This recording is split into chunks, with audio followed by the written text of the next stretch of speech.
कालच्या तासाला आपण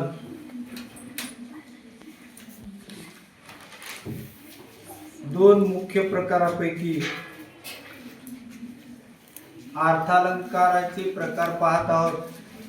त्याच्यामध्ये काल अन्वय अलंकार, अतिशयोक्ती अलंकार आणि त्यांची उदाहरणं पाहिले. आज आपण आपणहुती अलंकार म्हणजे काय आणि आपणहुतीचा अर्थ काय आहे याविषयी थोडक्यात माहिती घेणार आहोत. आपणहुतीचा अर्थ मी सांगत असताना पुढे त्याचा अर्थ लिहून घ्यायचं. आपणहुती म्हणजे लपवणे, म्हणजे यामध्ये उपमेयाला लपवलं जातं. उपमेयाची व्याख्या तुम्ही लक्षात ठेवा. अलंकार शिकत असताना उपमेय आणि उपमान हे फार दोन महत्त्वाच्या गोष्टी आहेत. उपमेय ज्याची तुलना केली जाते आणि उपमान ज्याची तुलना केली जाते. म्हणजे या आपणहुती अलंकारामध्ये उपमेयाला लपवलं जातं व उपमानाला पुढे केलं जातं. एखादी गोष्ट आपल्याला अतिशय चांगली आहे हे जर आपल्याला स्पष्ट करून सांगायचं असेल तर आहे ती वस्तू बाजूला ठेवून म्हणजे उपमानाला लपवलं जातं आणि ती कशासारखी आहे हे सांगितलं जातं.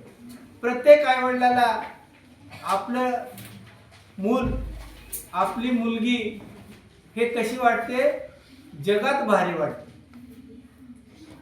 माझी मुलीचा चेहरा ना चंद्रासारखा आहे. म्हणजे मुलीचा चेहरा त्या ठिकाणी लपवला जातो आणि उपमानाला तिथे हे केलं जातं, पुढं केलं जातं. म्हणजे चंद्राला पुढं केलं जातं.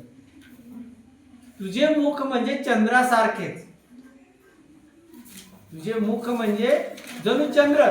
या ठिकाणी आपण उदाहरण घेतलेलं आहे की उपमेयाचा निषेध करून ते उपमानच आहे. उपमान म्हणजे कळतं तुम्हाला? उपमेय आणि उपमान याच्यातला फरक कळतो का? उपमेय म्हणजे ज्याची तुलना केली जाते आणि उपमान म्हणजे ज्याच्याशी तुलना केली जाते. तर या आपणहुती अलंकारामध्ये उपमेयाचा निषेध केला जातो. म्हणजे त्याला लपवलं जातं, त्याला बाजूला काढलं जातं आणि ते उपमानच आहे असे जेव्हा सांगितले जाते तेव्हा कोणता अलंकार होतो? आपणहुती अलंकार. यात उपमेयाला लपवलं जातं आणि उपमानाला पुढे केलं जातं. उदाहरणार्थ हा आंबा नाही, काय आहे? मग प्रत्यक्ष तिथं आंबा आहे का साखर आहे? आंबा आहे. आपल्याला सांगायचंय हा आंबा नाही, काय आहे? साखर. आपण आंबे जर विकायला गेलो, माझे आंबे आंबट, माझे आंबे आंबट अशा म्हणून विकतो का हो? आपण काय म्हणतो गिरायकाला? हा आंबा आहे, आंबा नाही, हा हे साखर आहे, साखर.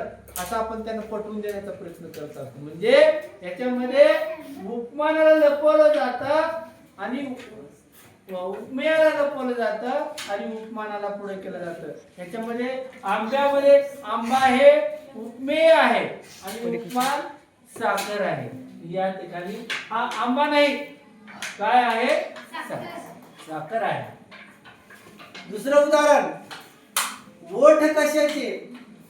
ओठ, आपले ओठ. नुसते ओठ कशाचे? ते ओठ बाजूला ठेवा. ओठाचीच आपला उपमा द्यायचे. ओठ चांगले म्हणून आपल्याला सांगायचे. पण इथं ओठ कशाचे? देठची फुलले पारिजातकाचे. पारिजात कसं फुल?